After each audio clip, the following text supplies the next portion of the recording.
Henok. Ya. Ntar Prof ya, Ya. saya dulu. Apakah peneliti butuh izin atau otoritas dari lembaga apapun untuk meneliti apa yang ingin dia teliti? Profesor Yusuf Henok menjawab, ya pemirsa Baligi Akademi yang jauh dari tepian Danau Toba sekarang. Ya, oke nih, Prof. Oke, saya juga harus mengaku bahwa saya dari Universitas Nusa Lontar di Rote NTT. Saya harus menyatakan bahwa peneliti bebas. Dia membuat apa aja, tidak ada larang, baik itu mau dari wakil bekas presiden, tidak ada. Kami bebas bersuara, apalagi saya profesor, itu berasal dari kata to profess, meneriakan sekencang-kencangnya. Jadi saya sekarang terus meneriakan tanpa peduli bilang ada larangan, tidak ada sama sekali. Oke. Oke, Prof. Selanjutnya saya tanyakan, itu di akun X saya itu screenshot dari video yang diputarkan di belakang screen ya, layar yang diputarkan di belakang Dirtipidum ya, Brigjen Juandani. Itu di situ ada registrasi dari Joko Widodo. Ya kan? Di situ ditanyakan 7 jurusan yang ada ambil. Joko Widodo memilih membulati sarjana muda, melingkari sarjana muda. Ada 3 pertanyaan di situ untuk mahasiswa yang bersangkutan, dan 3-tiganya dibulati sarjana muda. Artinya apa itu, Prof? Coba, Prof. Tapi sebelumnya ada opsi kan? Opsinya adalah diploma nomor 1, nomor 2 sarjana muda, nomor 3 sarjana, nomor 4 profesi. Kenapa Joko Widodo yang katanya mendapat gelar insinyur kesarjanaan sarjana kehutanan UGM membulati justru sarjana muda? Apa artinya itu, Prof? Berarti begini, selama ini Jokowi klaim dia S1 dari UGM, misalnya dia pakai Dr. Ranus waktu wali kota, kemudian dia pakai insinyur, tidak pakai karena dia harusnya BSc, tapi BSc juga tidak ada para BSc kehutanan, ya ada hanya SMHK, sarjana muda hukum, tidak ada kehutanan punya gelar semacam ini. Jokowi pembohong lah. Saya akademisi, Pak. Saya bicara, silakan kalau mau penjarakan saya sudah bilang tidak bisa, Pak, karena kita sudah sekolah. Kemudian hari ini juga saya sudah bantah IP 3,0 itu bohong. Karena apa? Ini dia aja sekarang yang respon persoalkan disertasi skripsinya sudah salah karena dia nilai skripsi tidak ada di transkrip dia. Nah, kalau tidak ada begitu, bagaimana dia mesti klaim dia pakai insinyur? Tidak bisa, Pak. Sudah salah, jadi sudahlah. Kami minta maaf ya. Saya sebagai orang Kristen, saya pahami bahwa semua ada waktunya. Dulu kau bisa ini penjarakan ini Bambang Tri dan ini Gus Nur. Sekarang kau tidak akan bisa penjarakan ini Rismon, ini Roy Suryo, kemudian Tifa, karena saya ada. Penjarakan kami semua. Kami masuk penjara, Pak. Kami keluar, nama kami harum sampai ini. Kami tidak akan mati di penjara, Pak. Kami akan pulang, keluar, orang akan hargai kami. Sedangkan Bapak, Pak Jokowi, kau akan dikenang bahwa kau pembohong. Kau tidak akan dikenang selama ini, walaupun nanti anakmu tetap jadi wakil presiden. Tidak ada guna, Pak. Habis ini, kami akan bongkar ini Ibu Iriana dan juga Pak ini Gibran. Apa gelarnya, Pak? Gelarnya semua saya sudah tahu bahwa tidak salah semua. SEMM atau Pak? SEMM itu tidak mungkin lah. Siapa itu istrinya? Ibu Iriana. Tidak mungkin, Pak. Sekarang dia kuliah kapan? Kemudian itu. Jadi saya akan bongkar kemudian. Misalnya Pak Gibran. Kalau memang dia ini betul-betul BA, kenapa dia tidak pampang gelarnya di foto-foto di foto di presiden, wakil presiden Gibran Rakabung BA? Berarti dia tidak yakin bahwa gelar dia itu asli. Kalau dia apalagi bilang bangga dari Bedford atau apa. Kalau saya, Pak, walaupun BA, saya pasang, Pak.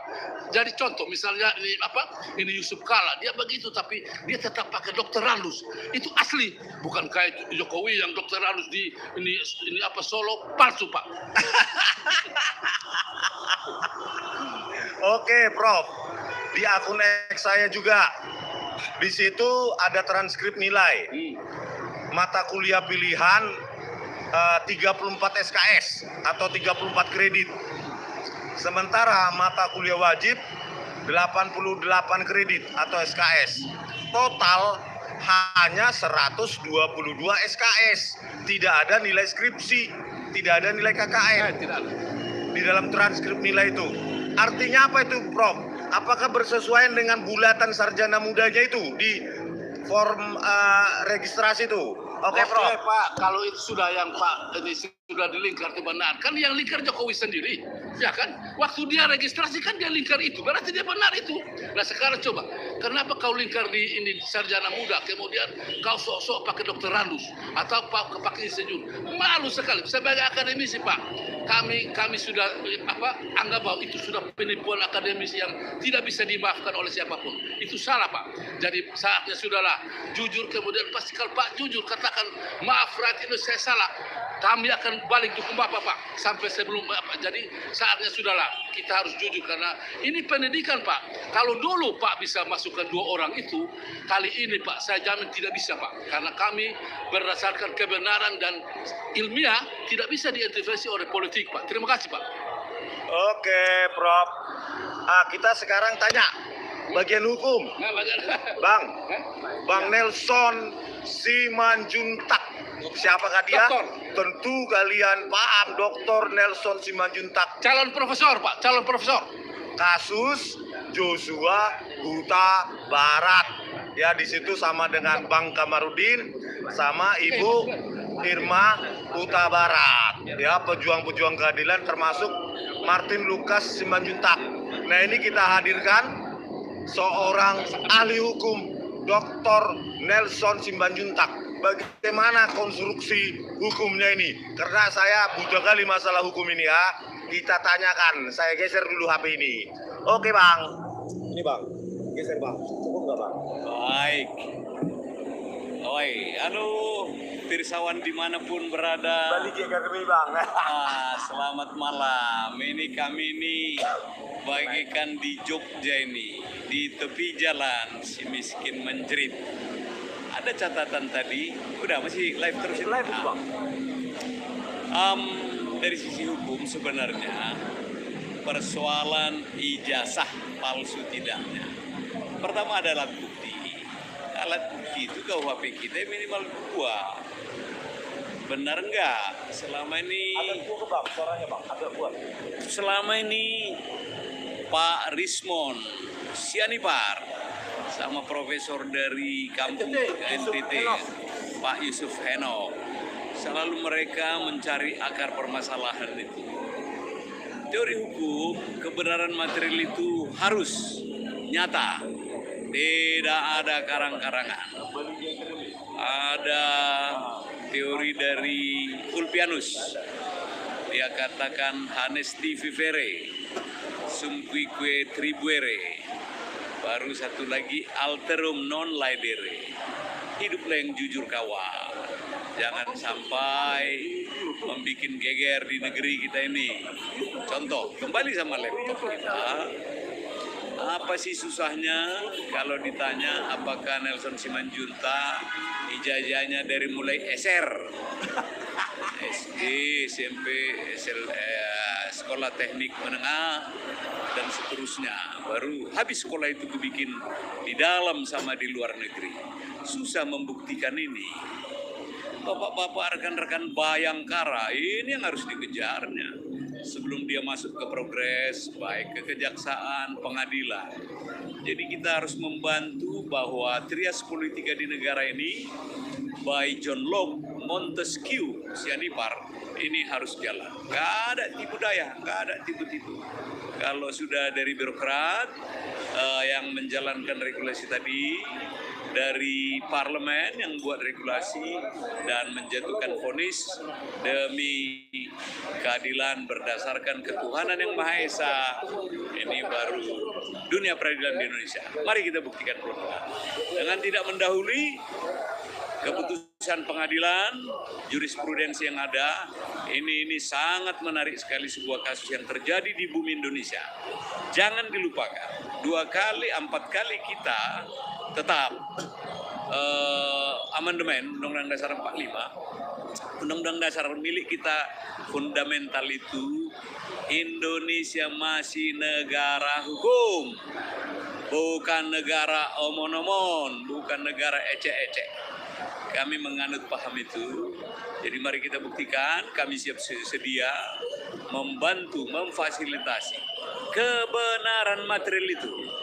Kalau memang beliau, Bapak itu memang benar, buktikan benar. Kalau Bapak di sebelah ini, Pak Rismon atau siapapun dia dengan kawan-kawannya, mereka sudah menggali akar masalah. Mereka sudah bisa membuktikan. Mereka bisa menemukan saksi-saksi, saksi ahli, alat bukti, surat keterangan dari kampus yang cukup bona fide tadi.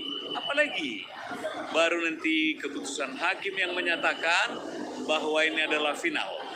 Kalau sudah final, tidak ada lagi ukuran lain, tidak harus dibatalkan atau apapun itu. Kenapa harus goyah, harus sanksi atas apa yang kita lakukan?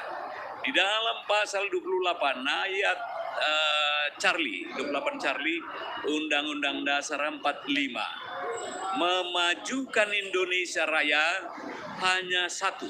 Apa itu? Pendidikan. Mudah-mudahan saya tidak keliru. Tidak ada di sini patut diduga. Di sini adalah clear. Negara hukum tadi, saya nggak akan ngomong dua kali. Negara hukum adalah panglima. Negara hukum adalah malaikat penduduk Indonesia dimanapun kau berada. Mari kita cari kebenaran material ini. Kalau tidak, mengakulah. Apa sih susahnya minta maaf negara ini? Bapa di sorga pun mau memaafkan anak manusia. Apalagi kita.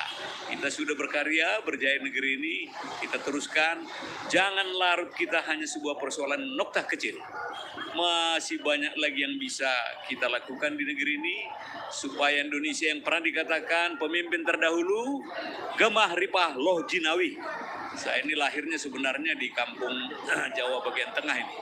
Oleh karena itu, dimanapun pirsawan berada, mari kita berdoa supaya kasus ini cepat selesai dan Pak Rismon menuntut kebenaran materialnya itu dapat ditegakkan. Siapapun, satu lagi, seorang tugas juris. Tugas juris ada 3, menemukan hukum, membentuk hukum, dan menciptakan hukum. Saya dosennya nih, jadi nanti di sana hakim itu tidak akan menyimpang. Dia akan melewati rel track tadi. Kalau kereta ini lokomotif ditarik, maka gerbong akan jalan. Hukum itu juga begitu. Dia akan kita jadikan panglima. Selain ketuhanan yang Maha Esa, Indonesia manusia itu beradab, manusia itu adil dan makmur, manusia itu Indonesia adil dan sejahtera.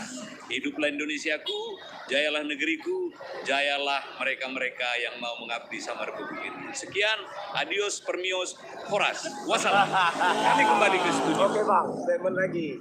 Dari kenalan dulu Bang, ini Bang. Bang, Aduh, nggak usah ikut lah Bang, main lah. Katanya anggota dewan. Aduh, Anggota Dewan. terima kasih. Saya cuma mau menyampaikan kebenaran akan mencari jalannya sendiri. Sama seperti kata Rocky Gerung. Itu saja. Ayo Bang. Satu kata liturginya. Oke Prof. Ya, saya tanyakan lagi. Kemarin pemeriksaan di Baris Krim itu tentang apa dan apa isinya kira-kira Pak? Prof. Oke Prof. Saya harus ubah taktik, Pak. Jadi kalau di Baris Krim, kalau saya bilang saya tidak dukung Jokowi, pasti ditolak, Pak. Jadi saya harus ubah taktik. Saya bilang saya pendukung setia Jokowi. Saya tidak suka cara Sandi yang dia sebarkan ijazah Jokowi yang salah. Jadi akhirnya betul diterima dan saya kaget di situ dia didakwa pasal 48 berarti 8 tahun atau 8 tahun penjara Sandi ini atau bayar denda 2 miliar. Jadi saya bersyukur perjuangan saya adalah satu. saya kan juga sedih juga kan, selama ini kan istilahnya Ternak Mulyono itu selalu hajar ini apa, Rickson, kemudian hajar ini Roy Suryo, Tifa dan kawan-kawan itu. Saya sedih Pak, saya kan jujur, saya senior di semua ini, saya profesor Pak.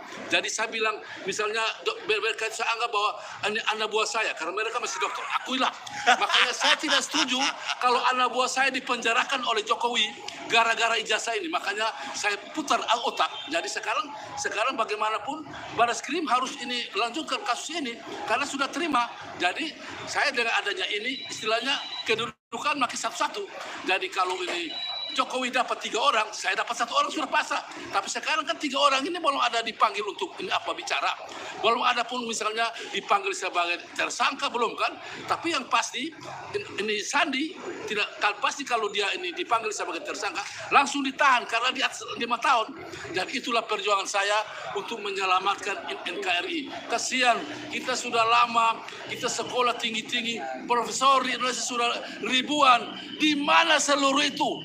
Guru besar semua di UGM itu, mana suaramu? Hanya andalkan ini BEM. Percuma guru besar di UGM itu yang tua-tua tuh. Kamu kenapa kasih ijazah? Kenapa? Saya harus bilang, UGM harus dengar ini Sofyan Effendi, rektor. Dia lebih pintar, lebih taat dari semua karena dia bisa berani bilang Jokowi tidak ada ijazah. Itu yang harus saya ketemu beliau. Saya anggap bahwa dia lebih hebat dari semua guru besar di UGM. Bodoh-bodoh semua. Percuma. Pasti kalau mau cerita, kenapa kamu mau selamatkan Jokowi kemudian korbankan UGM? Salah Pak. Jadi saya bilang, saya tidak lama sudah mati Pak. Jadi sebelum saya mati, saya harus tinggalkan satu nama yang bagus di Indonesia bahwa ada orang rote berani gabung dengan Sian Karmen ini untuk kami memperbaiki pendidikan di Indonesia. Terima kasih Pak.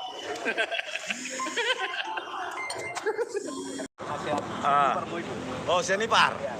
Oke Bang, nanti Komentar ya. aja Pak, komentarnya. Di sini acara kan. Apa namanya? Anton Sianipar. Anton Sianipar SH. Bukan, SH, pengacara. Pengacara. Oke pemirsa, kita akan mendapatkan menerima pandangan hukum dulu ya Sudah. dari Antonius Sianipar. Antonius Sianipar. Pemilik kantor Antonius Sianipar and Partner. Antonius dari kantor Antonius Sianipar and Partners. Ini satu kampung saya ini di Baligi sana. Satu kampung nenek moyang dari Sianipar, ya kan? Jadi kita akan menjelaskan dulu sedikit tentang konstruksi hukum yang kita terima nanti dari Bapak Antonius Sianipar. Oke, saya putar HP-nya ya. Jangan kemana-mana dulu. Oras. Tapi ini bukan dari Bali nih, dari Jakarta. Kuna City Mall. Oke, para. Pas kan para? Pas ya? Ya, mana? Ya, selamat malam.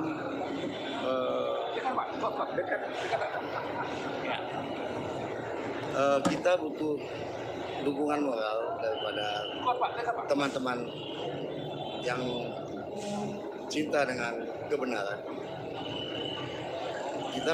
Kita ini pecinta Jokowi. Kita juga pecinta Indonesia. Kita mencintai kebenaran. Jadi ini kalau kita lihat tadi Profesor Yusuf, ya semua teman-teman ini adalah bukan membenci Jokowi, tetapi mencintai Jokowi dengan etikat untuk menyatakan kebenaran, karena Bapak Jokowi juga adalah mantan presiden. Jadi sehingga kebenaran itu dapat terungkap, maka Indonesia ini ke depan akan menjadi lebih baik dengan ditegakkannya kebenaran itu. Saya rasa itu dari saya. Ya, sudah Pak. Oh, sudah? Oke.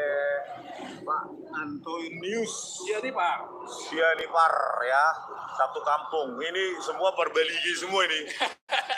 Tadi Dr. Nelson Simanjuntak dari Baligi.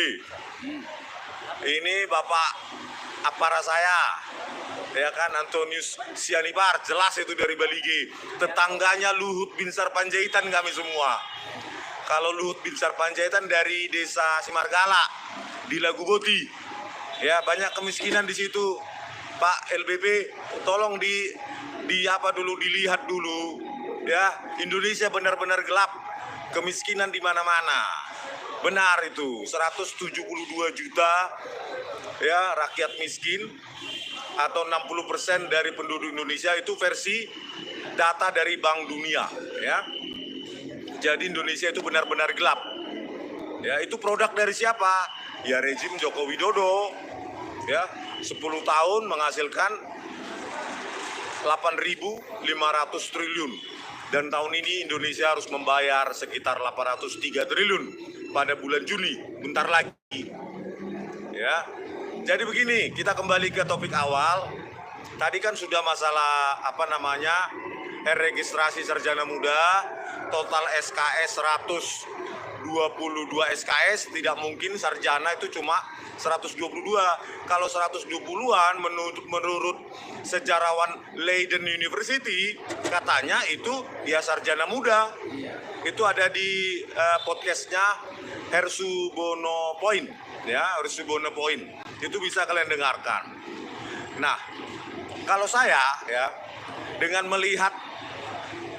mengasumsikan bahwa data yang ditampilkan itu tidak dimanipulasi, yang di pengumuman Dirtipidum itu, maka di situ dicentang sarjana muda. Transkrip nilai hanya 122 SKS. Tebakan optimis, maka Pak Jokowi kalau lulus maka gelarnya bukan insinyur atau sarjana kehutanan, atau doktorandus, tetapi BSc. Tebakan optimis saya. Tetapi ada analisisnya Profesor Yusuf Henoh ini, yaitu Pak Jokowi katanya DO, drop out. Bagaimana itu, Prof? Analisisnya bagaimana itu, Prof? Oke, Prof. Analisisnya saya harus akui, ini Pak Rismon kan sama itu mereka kan dari UGM, kemudian mereka internal, mereka pakar forensik. Kalau saya dari awal saya sudah bilang bahwa dia DO, ternyata terbukti dia hanya bayar uang sekolah SPP 81, 82. Nah, kemudian kalau dapat semester berarti dia sudah DO. Kemudian dia juga Barekrim juga tipu lah. Masa dia tidak registrasi tahun 1983, kok dia bisa ini KKN di Kecamatan Wonosegoro, Kabupaten Boyolali ini tahun 83? Tidak mungkin. Karena begini, kita KKN itu ke desa, dan saya sudah buktikan di Kecamatan Wonosegoro ada 11 desa. Desa yang mana kemudian akhir-akhir ini warga Wonosegoro sudah protes, tidak pernah ada KKN di Wonosegoro tahun 83. Terus apa lagi? Sekarang begini, berarti dia manipulasi nilai KKN A. Bohong, itu bohong, Pak. Tidak bukti. Itu data dari mana, Prof? Mana? Bahwa orang-orang yang di Kecamatan Wonosegoro itu menolak. Bukan. Tidak ada bukti KKN di sana. Sudah ada di TikTok bahwa bukan menolak. Mereka membantah bahwa tidak ada ini KKN dari UGM tahun 83 di Wonosegoro.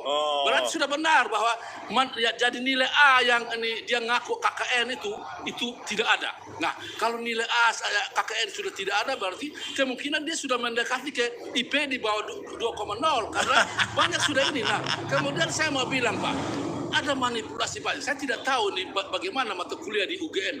Masa contoh, matematika 1, matematika 2. Harusnya matematika 1 aja, karena itu bukan FKIP.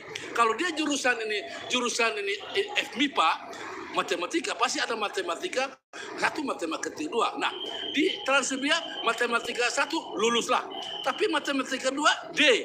Bagaimana penilaian ini, Pak? Kita juga jujur, Pak.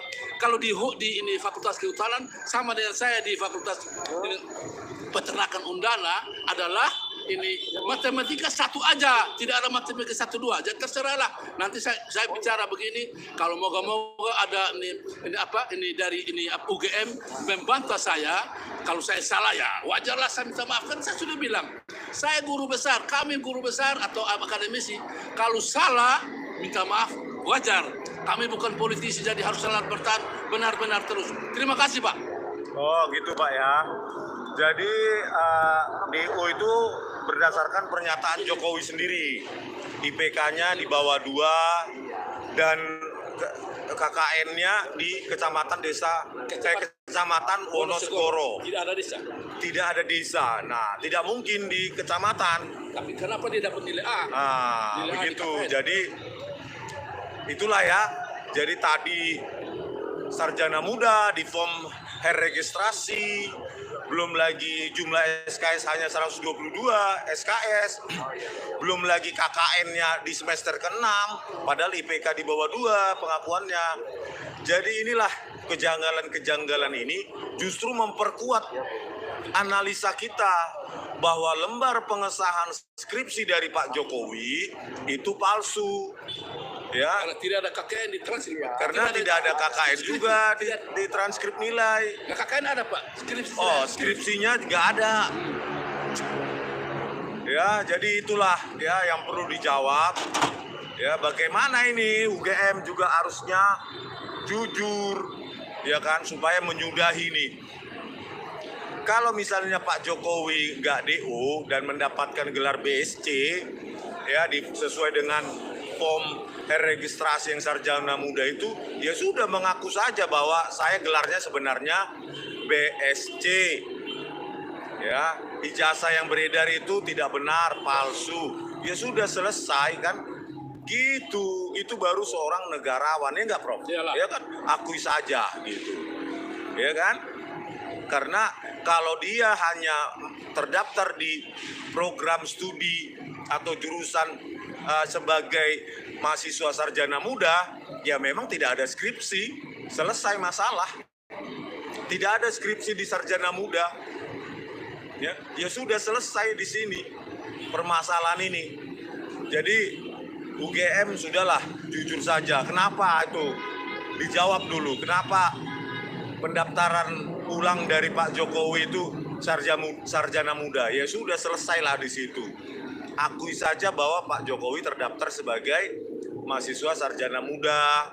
Sesuai yang dia lingkar. Iya, sesuai dengan yang dia bulati, dia lingkari. Dan tentu tidak ada skripsi semacam itu. Sudah selesai. Kita move on ke kasus Fufu Fafa. Kita bongkar siapa asam sulfat itu, ya kan? Kalau Pak Jokowi kasih saya surat tugas, 1 minggu jadi itu Pak Prabowo. Ya kita audit itu servernya Kaskus. Selesai itu masalah juga. Ya, jadi tergantung Pak Prabowo Subianto nih sebagai presiden. Udahlah Pak, kita sudahi. Ya, Fufu Fafa ini kita bongkar. Masalah konteks hukum, akibat dari tindakannya dia berdampak pada hukum, ya terserah. Kita sebagai saintis, kita hanya ingin kebenaran. Dampak hukumnya, dampak hukum tata negaranya, biarkan ahli-ahli hukum tata negara yang berdebat, kan? Kita cukup sampai di wilayah kita saja, di domain kita saja. Oke? Ada kata-kata penutup, Prof? Saya hanya bilang ini Pak Wakil Presiden, saya alumni ini Australia S2 S3. Saya tahu bahwa UTS itu Pak tidak bisa tembus Pak, karena itu persyaratannya tinggi. Pak kursus aja saya tidak tahu waktu itu, mungkin ini IELTS Bapak tidak sampai persyaratan, makanya Anda tidak tembus UTS. Hanya kursus di UTS itu aja. Itu Gibran ya? Itu Gibran ya, Wakil Presiden. Jadi begini Pak, mari kita jujur, karena sekarang yang ini untuk gelar Bapak ini bukan saya sendiri yang tahu. Ada orang sudah, misalnya Tifa sama Pak Roy sudah bicara. Nah, saya juga alumni Australia S2 S3. Saya pernah tahu bahwa untuk mau tembus UTS itu walaupun sudah kursus sampai di ini tidak mungkin tembus Pak. Buktinya Pak tidak selesaikan. Kalau misalnya Pak selesaikan pasti ada kebanggaan, mungkinnya dapat misalnya BA, tidak ada. Jadi itulah kami sekarang ini, kebetulan kami orang pendidikan, saya khususnya sebagai guru besar punya tugas yang telah diatur dalam Undang-Undang Guru dan Dosen nomor 14 tahun 2015 adalah menulis dan mencerahkan masyarakat. Saya tidak akan membodohi ini walaupun orang ini selalu ancam saya, tapi itulah, kalau saya mati pun saya bangga karena saya membela kebenaran. Terima kasih. Oh, jadi Prof, kita nanti suarakan lagi untuk membongkar siapa itu Fufu Papa ya. Setelah kasus ini, ya UGM mengakui bahwa Pak Jokowi terdaftar di program Sarjana Muda, ya tidak mungkin punya skripsi seperti itu dan tidak menulis skripsi kalau sarjana muda. Maka kita selesaikan sampai di sini. Ya, silahkan kalau dampak hukum tata negaranya bagaimana itu domainnya mereka, ahli-ahli hukum, bukan kami. Selanjutnya kita akan bongkar siapa itu Fufu Papa. Ya, dengan setiap pos itu banyak sekali vulgarnya. Ya, apakah itu si asam sulfat atau si Fufu Papa yang lain? Nah, itu harus dibongkar sejelas-jelasnya Pak Prabowo Subianto. Kami tidak ingin kalau itu benar dari Gibran, maka dia tidak layak. Dia tidak layak menjadi wakil presiden dengan pola pikir yang sangat vulgar semacam itu. Ya, itu pasti kena ITE itu. Ya, jadi kita akan bongkar sampai sedalam-dalamnya untuk cari kebenaran, karena mereka pejabat publik, apalagi presiden dan wakil presiden harusnya menjadi tiang moral, contoh bagi warga negaranya. Ya, kalau orang lain nggak kita urusin, ya kan, karena warga negara biasa juga, ya kan. Sampai jumpa rekan-rekan. Oh, ada lagi, ya Pak. Saya sudah kirim surat ke Pak Prabowo bahwa Presiden RI dihina oleh Fufu Papa. Misalnya pada tanggal 24 Juni 2014 dia bilang begini, udah dibela-bela jadi mualaf, malah dicerain istri, punya anak homo, biji tinggal 1, gagal nyapres, duit habis, aduh. Itu menyakitkan Pak. Saya sudah kirim surat ke Pak Prabowo supaya singkirkan dia Pak. Dan silakan kalau ini saya punya surat masuk di Seknek, ada surat resmi. Saya tidak setuju ini Pak. Saya tidak setuju pernyataan ini, menghina presiden yang sudah terpilih. Saya baru kalimat ini sampai sekarang dia tidak pernah bilang, Pak saya minta maaf karena itu akun saya dulu. Tidak pernah kan. Terima kasih Pak. Ya, ternyata sudah dilaporkan juga oleh Profesor Yusuf Henok ke Pak Prabowo. Kepada Pak Prabowo Subianto. Mudah-mudahan Pak Prabowo Subianto katanya sering menonton Bali Academy kan, kata banyak ya kan. Pak Prabowo Subianto katanya sering nonton Bali Academy. Nah ini Pak, kalau bisa kita bertemu Pak Prabowo Subianto supaya kita bahas sejelas-jelasnya Fufu Papa ini, apakah si asam sulfat atau siapa? Begitu Pak Prabowo Subianto. Ya, kita hanya ingin Pak Prabowo Subianto sukses sampai 2009, sampai 2034 kalau bisa. Asalkan rampas aset-aset koruptor, tangkap mereka, jadikan di kebun binatang. Ya, para maling-maling itu.